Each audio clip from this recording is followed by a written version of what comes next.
नमस्कार, खबरों का पंचनामा देख रहे हैं और मैं हूं आपके साथ दिव्या सिंह। हम लेकर आए हैं देश और दुनिया की 5 बड़ी खबरें, जिस पर चर्चा के लिए हमारे साथ स्टूडियो मौजूद हैं कैपिटल टीवी के editor in chief doctor Manish Kumar. Doctor साहब, स्वागत है आपका। धन्यवाद। सबसे पहले एक नजर आज की टॉप हेडलाइंस पर।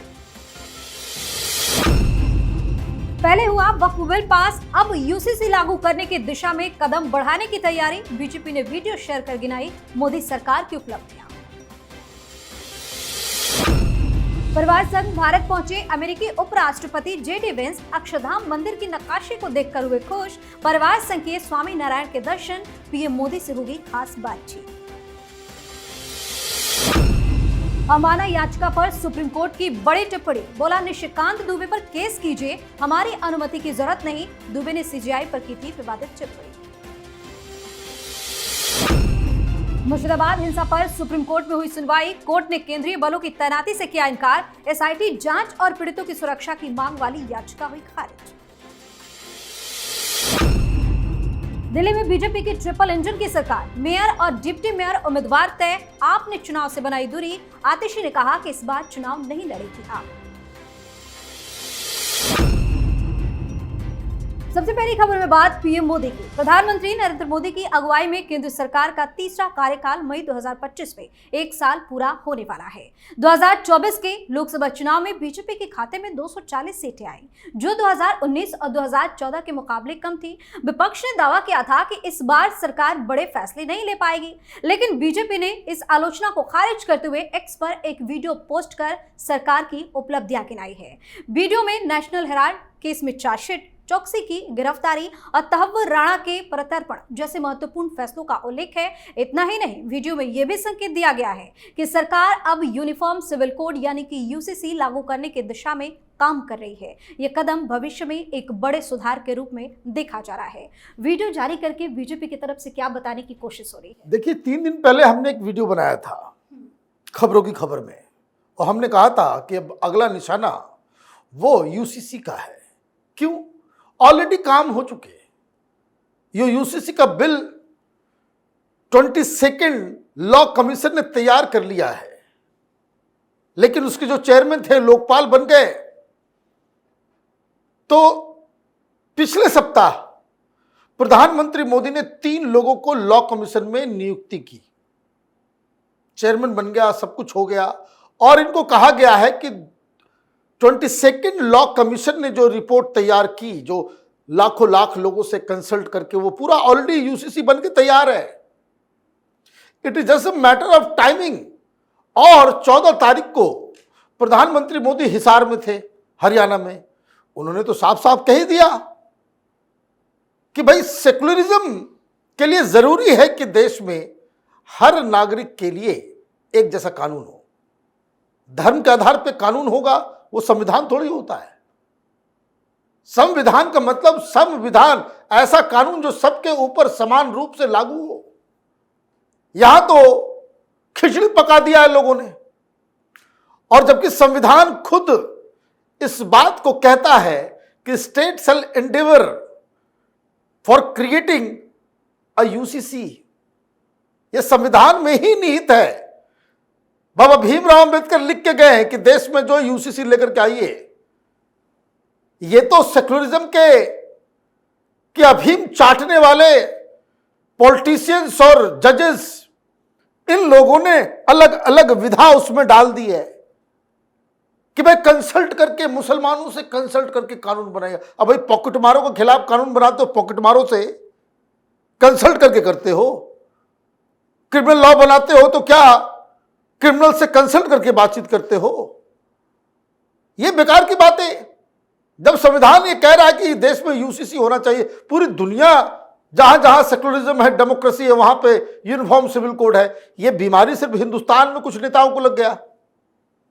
तो प्रधानमंत्री मोदी को लोग कह रहे थे भाई बैसाखी बैसाखी, वो बैसाखी का इस्तेमाल जो है कुछ और चीज में हो रहा है, और जिसकी पीड़ा विपक्ष को बहुत ज्यादा हो रही है। जी। वहीं अमेरिका के उपराष्ट्रपति जेडी वेंस आज 4 दिनों के भारत दौरे पर दिल्ली पहुंचे हैं। उपराष्ट्रपति वेंस अपनी पत्नी उषा और 3 बच्चों के साथ भारत दौरे पर आए हैं। उनके स्वागत के लिए दिल्ली की सड़कों पर बड़े बड़े होर्डिंग्स लगाए गए। दिल्ली पहुंचने के बाद उन्होंने परिवार के साथ अक्षरधाम मंदिर पहुंचकर दर्शन किए, जहां उन्होंने अपनी फैमिली के साथ मंदिर की कला और वास्तुकला की जमकर तारीफ की। अमेरिका के उपराष्ट्रपति का दौरा ऐसे वक्त में हो रहा है जब राष्ट्रपति डोनाल्ड ट्रंप ने भारत समेत 60 देशों पर टैरिफ लगाया है। इसलिए दोनों पक्षों की बातचीत में व्यापार का मुद्दा सबसे ऊपर रहने वाला है। इसके साथ साथ क्षेत्रीय सुरक्षा और दोनों देशों के संबंधों को लेकर भी बातचीत होगी। भारत और अमेरिका के व्यापार समझौते के पहले चरण को पूरा करने के लिए वेंस का ये दौरा बेहद ही अहम माना जा रहा है। कितना खास होने वाला है ये दौरा? देखिए, खास तो पहली चीज इस बात को लेकर के है कि अभी 100 दिन पूरे नहीं हुए और वाइस प्रेसिडेंट हिंदुस्तान में अभी तक तो गए नहीं कहीं पे। वो भी इस तरह की तस्वीरें आ रही है, बेटा कुर्ता पैजामा में, सलवार सूट में बेटी नजर आ रही है, पत्नी खुद भारतीय मूल की है। और इनकी पहचान क्या है? इनकी पहचान है कि ये हार्डकोर एंटी चाइना पॉलिसी को आगे बढ़ाने वाले व्यक्ति हैं। इनको रखा ही गया है, इनको वाइस प्रेसिडेंट बनाया ही गया है चाइना का हिसाब किताब लगाने के लिए, और वो हिंदुस्तान आ गए। बांग्लादेश को भी ठीक ठाक करनी है। अभी हिंदुस्तान वो अलग फ्रंट शुरू हो गया है। अभी कुछ दिन में कैपिटल टीवी लगातार आप देखते रहिए, आपको मालूम चलेगा कि बांग्लादेश का भी इलाज करना है। और टैरिफ को लेकर के जो बातचीत चली, देखिए डोनाल्ड ट्रंप की सरकार में 3-4 लोग बड़े पावरफुल हैं, जो मेन इन्फ्लुएंसर हैं प्रेसिडेंट के दिमाग को तैयार करने वाले लोगों में से ये वाइस प्रेसिडेंट वेंस, तुलसी गबार्ड और एलन मस्क, वो यहां आ रहे हैं। उससे पहले प्रधानमंत्री की बात हो रही है एलन मस्क से। ये साफ साफ बता रहा है। और इस वक्त जब हम वीडियो बना रहे हैं, हमारी फाइनेंस मिनिस्टर वो अमेरिका में है, ये भी आप समझ लीजिए। तो ये सारी चीजें इस बात की ओर इशारा कर रहा है कि पूरी दुनिया खौफ में परेशान हो रही है कि डोनाल्ड ट्रंप किसके साथ क्या करने वाले हैं। हिंदुस्तान दुनिया का अकेला ऐसा मुल्क है कि इस बदलाव के बाद बहुत ज्यादा कंफर्ट महसूस कर रही मोदी सरकार।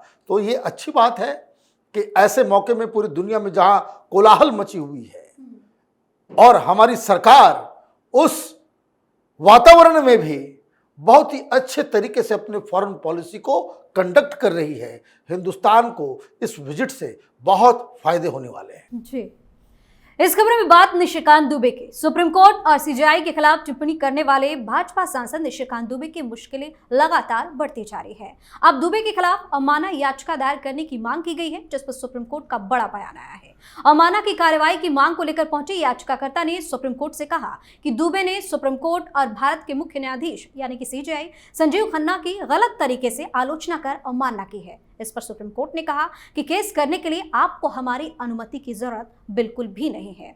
जिस तरीके से सुप्रीम कोर्ट का ये टिप्पणी सामने आया है, क्या लग रहा है कि भाजपा सांसद की मुश्किलें बढ़ सकती हैं? कोई मुश्किल नहीं है, कोई मुश्किल नहीं है। और जो व्यक्ति सत्य बोलता है उसके लिए मुश्किल की क्या बात है? पहले आप समझ लीजिए कि कोर्ट ने ये बात कही क्यों। सुप्रीम कोर्ट खुद ही केस नहीं ले सकता कि मेरा अपमान हो गया, मेरा अपमान हो गया, ये सुप्रीम कोर्ट खुद ब खुद तय नहीं कर सकता जी। कौन तय करता है? अगर सुप्रीम कोर्ट का किसी ने अवमानना किया तो it has to go through attorney general. अब ये मामला अटॉर्नी जनरल के पास जाएगा कि भाई क्या वाकई हुआ है। अब अटॉर्नी जनरल उसको इतना इंपॉर्टेंट समझेंगे तब जाकर के इसकी अनुमति देंगे। लेकिन अभी तक हम लोग अटॉर्नी जनरल को इसी बात के लिए क्रिटिसाइज करते रहे कि बहुत बड़े बड़े तुर्रम खां हो गए, जो कभी चंद्रचूड़ साहब को तो कभी गगोई साहब को इस तरह से बड़ा अपमानित किया। जस्टिस दीपक मिश्रा हो, जस्टिस गवई हो, बहुत सारे जिनको ये लेफ्ट लिबरल कमाल, ये कांग्रेस इकोसिस्टम ने बहुत ज्यादा बेइज्जत किया। लेकिन ज्यादातर केस में अटॉर्नी जनरल ने कहा कि सब बेकार की चीज़ों में दिमाग खराब नहीं करना है, टाइम बर्बाद होगा, इसलिए अनुमति नहीं दी गई। तो ये अपने आप को चमकाने के लिए सीधे सुप्रीम कोर्ट पहुंच गया। तो सुप्रीम कोर्ट ने कहा कि भाई कंप्लेन करने आगे कंप्लेन करो, भाई आपको एफआईआर दर्ज कराना है तो आप हॉस्पिटल तो नहीं जाओगे ना, थाने जाओगे। तो अगर आप मानना का कोई भी केस होना है वो तुषार मेहता के पास जाएगा, और तुषार मेहता जो है लग नहीं रहा है कि वो इसके लिए कुछ आगे बढ़ने वाले हैं। तो जिन लोगों को ये लग रहा है कि बड़ी मुसीबत, में देख रहा हूं सारे अखबार में छप रहा है बड़ी मुसीबत बड़ी मुसीबत। अरे भारतीय जनता पार्टी पीछे खड़ी हो गई है निशिकांत दुबे के।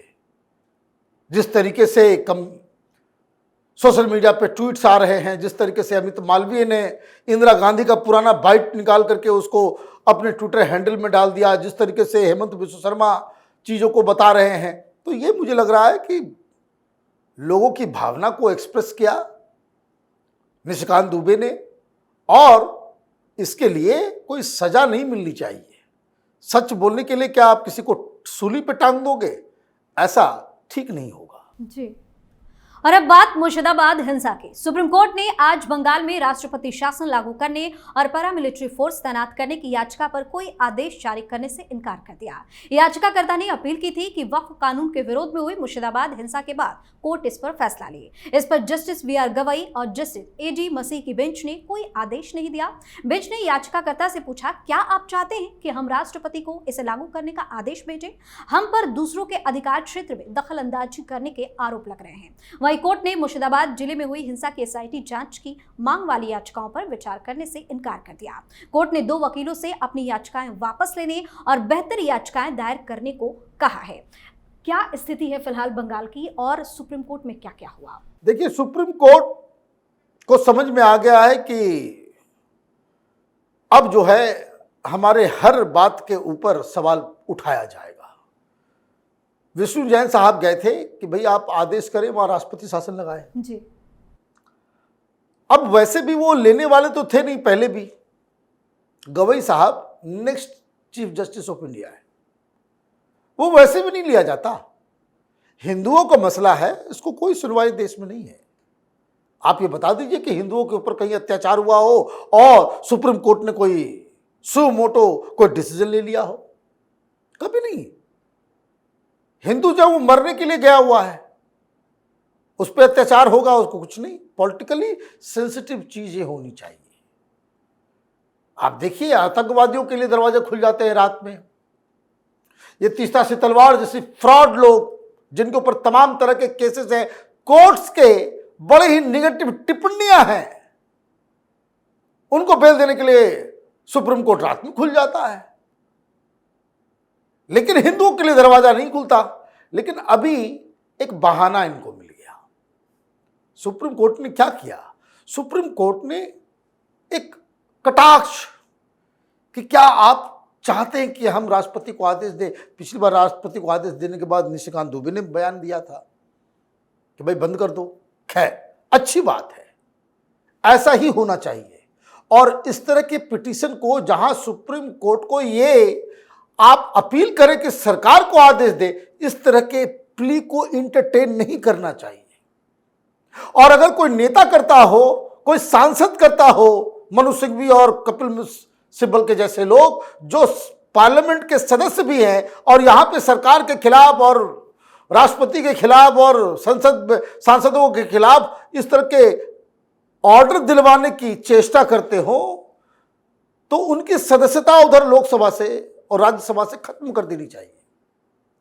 यह सरकार का दायित्व है। यह कोर्ट अगर नहीं होता, देश में डेमोक्रेसी होती, तो यह सरकार का दायित्व है कि हिंदुओं की हत्या हो रही है, अत्याचार हो रहा है, तो सरकार क्या करती है, लोग यह देखना चाहते हैं। आप सुप्रीम कोर्ट को क्यों घुसा रहे हो? दिख नहीं रहा है।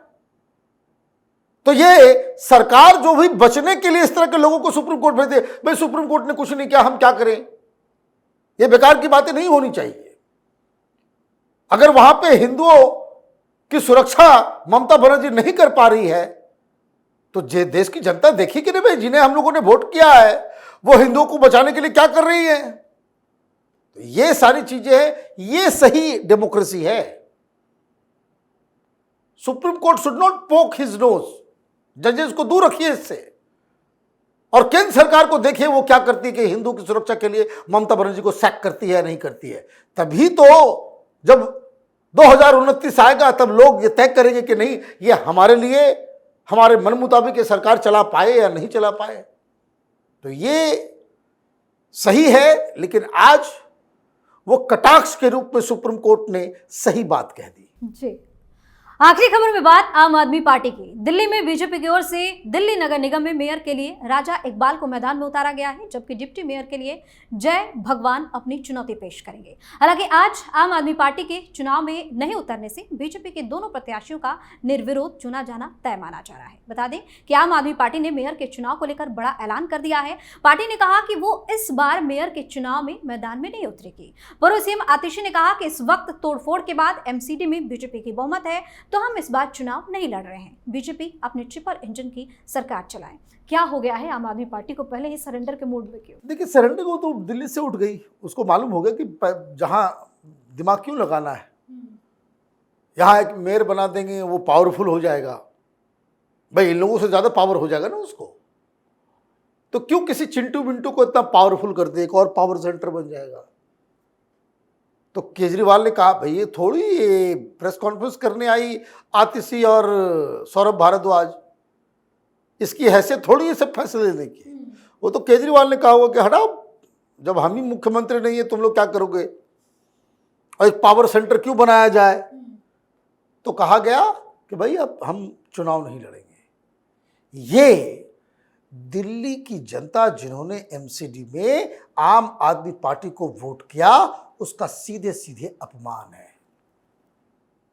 जिन लोगों ने आम आदमी पार्टी को वोट दिया उसके चेहरे पे काली किसने पोत दी। मेरा इंटरेस्ट, मेरी राजनीति, मेरी पार्टी, मेरा चेहरा और मेरा एम्बिशन वो सबसे ऊपर है, और इसलिए विड्रॉ कर लिया। भाई तुम्हारे पास ज्यादा पार्षद थे, क्या हो गया तुमको, टूट गए, बिक गए। कहते तो हो कि भाई हम भगत सिंह की पार्टी है। ये सब चूरन बेचने वालों को तुमने कहा, पता नहीं क्या कर दिया इन लोगों ने। इस तरह का राजनीतिक भगोड़ा हमने देखा नहीं, आज तक नहीं देखा। भाई कांग्रेस पार्टी भी हारती है, लेकिन कभी सरेंडर करते हुए आपको नजर आती है? नहीं। भाई बंगाल में बीजेपी हारती है, केरल में हारती है, तमिलनाडु में हारती है, सरेंडर करते देखा? कोई सरेंडर नहीं करता। ये केजरीवाल की नई राजनीति है। वो इसलिए कि वो किसी भी व्यक्ति के हाथ में कोई भी पावर नहीं देगा, तभी वो सरकार चलेगी, वो एमसीडी चलेगा, जहां केजरीवाल के हाथ में सब कुछ नियंत्रण होगा। अभी देखिए कैसे पंजाब के ऊपर छा गया है, मुख्यमंत्री को नचा रहा है ना, लिटरली नचा रहा है स्टेज के ऊपर शादी में। तो ये अजीबोगरीब स्थिति है। और मैं आपको बता दूं, इस फैसले के बाद आम आदमी पार्टी के जो बचे खुचे जितने पार्षद हैं, ये सब पार्टी छोड़ करके भारतीय जनता पार्टी और कांग्रेस पार्टी में चले जाएंगे। बहुत बहुत धन्यवाद सर तमाम जानकारी के लिए। धन्यवाद। खबरों का पंचनामा में आज के लिए इतना ही। देश और विदेश की बाकी खबरों और उनके सटीक एनालिसिस के लिए देखते रहिए कैपिटल टीवी। हमें लाइक कीजिए, शेयर कीजिए, और हाँ, कैपिटल टीवी को सब्सक्राइब करना बिल्कुल ना भूलें। धन्यवाद।